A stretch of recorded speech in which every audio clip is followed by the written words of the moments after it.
You start by taking the weights off. The first thing you want to do is you want to make sure that you've got put your stand up. Put your stand underneath your let me release the head. And then you put the stand underneath so you have it secured to make sure that it's safe. Then you take the weights off. I don't know, do you want me to do it or should I stop? Go ahead. But anyway, so then you take the weights off. Okay. Make sure that the weight is gone. Then you take, you can go back and tighten this up or do that later. There you go. And for the sake of putting it away, you do need to make sure that this is cinched up, because if it's sticking out, it won't fit into the case. Then you take your camera off. Some people will take the camera off with the head, which is fine. Some people, if it's a small camera, they can keep it inside the case. So you take your camera off. Then you come back and, actually the first thing I should have done is probably unplug the power. But, and then you come back here, you unplug your head, loosen it, pull it off, make sure that this isn't going anywhere. You come down and you put the head away. Get these out of the way here for now. Make sure the head's nice and tight where it belongs.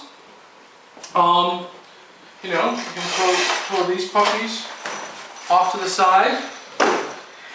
And we sort of talk about it basically after the weights, it's the expensive stuff next. So you've got the camera comes off, the head comes off, you've got your monitor comes off, and there's no absolute way to do this. I mean, some people take the joystick, then they take the monitor. There's, no 100% way of doing this. Do this, pull that apart, that comes off. Everything has its own little spot. And then again, we put it away with the cables still in it, because that really decreases setup time. You can strip all the cables out if you want. The other thing about it is, if you're going to a job and you know that you're going to be working at 3 lengths or 5 lengths or whatever, you have the opportunity to pre-rig it. Because again, these are always going to be fixed. So no matter which one of those I put on here, it's always going to be this length of cable. So that's why when we opened it, it was actually pre-rigged to 3 sections. That's why we had all this extra cable. But it does allow you to, the night before, if you're going out on a job and you know that you're going to be shooting a sporting event or some kind of event, or you're going to be using 3 lengths or 2 lengths or 5 lengths, you can pre-rig your cables, and that just shortens the time of rigging on your set or wherever your location is. Now, the cable set comes with it for the limo? Yes. All of these cables that you see actually come with the Starter Pack Plus. With the Starter Pack Plus, not with the starter. The Starter Pack, all you get is the joystick and head cable. So there's no video and there's no monitor power. Okay. So you get, with the Starter Pack, you get 1 cable, which controls the head to the joystick to the power. With the Starter Pack Plus, you get that cable, plus your video and your monitor power. And your the kit, whether it's the Plus or the regular standard kit, has enough length of cable to cover the number of poles that come in the... Up to 7. Up to 7. So it's already up to 7. It's 30 feet of cable. Okay, so you don't really need to worry about extra cables unless you go past the 7. Well, we don't recommend you go past 7. Okay, so your cables already are at the maximum length. Okay, I was just trying to figure out if there's a whole thing to think about cables after, right? No. The only time you're thinking about extra cables is if you're deciding to do, to go to other video options and cameras. The one thing I should be very clear about, let's look at the head a little more closely since we're on that subject. So the head, you'll notice, has the top is the, I'll do it over here so that Pablo can see. So the top is the limo connection that controls the head, and on the back you have the video connection. Now this is connected together. This is slip ringed, right?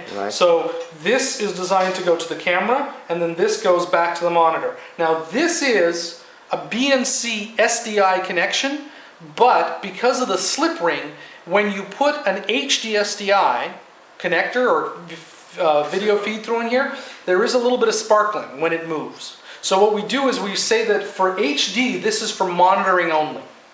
It won't affect your monitoring because all you'll see are little sparkles in the video. But if you're recording, you definitely don't want those there.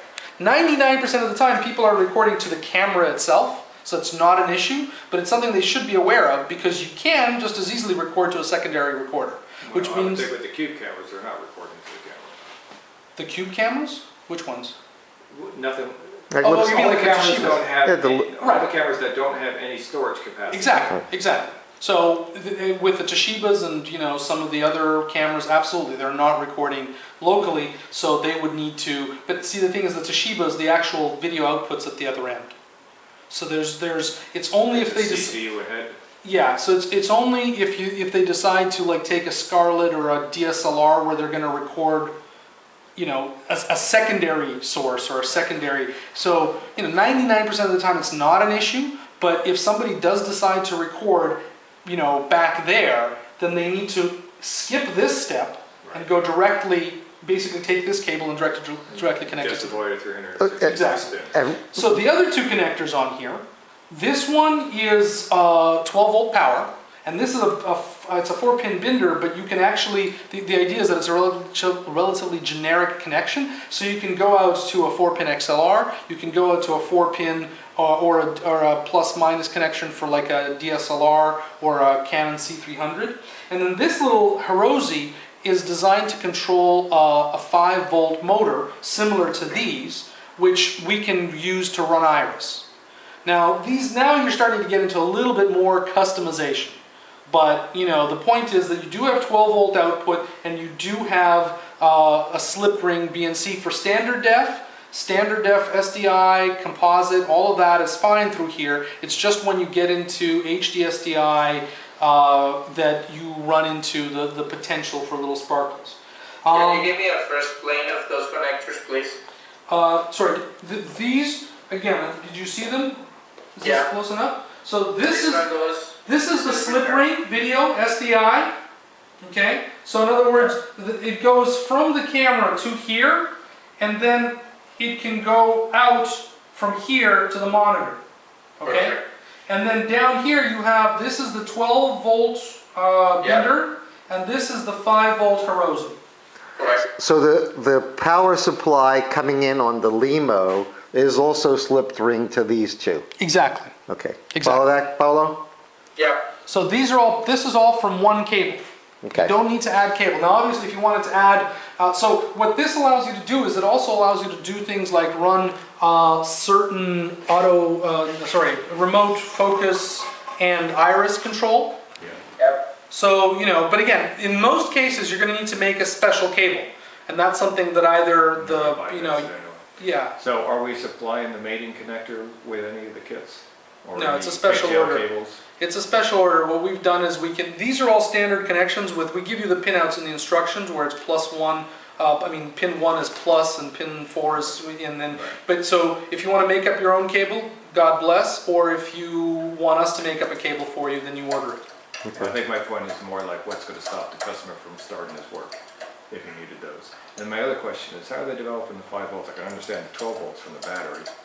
Where's the There's a power drop going? down somewhere in there. I'm It's not somewhere sure. in the assembly. Exactly, I don't know. I'm not an expert on the engineering, so I couldn't tell you. But this is what I've been told, because it's a 5 volt motor.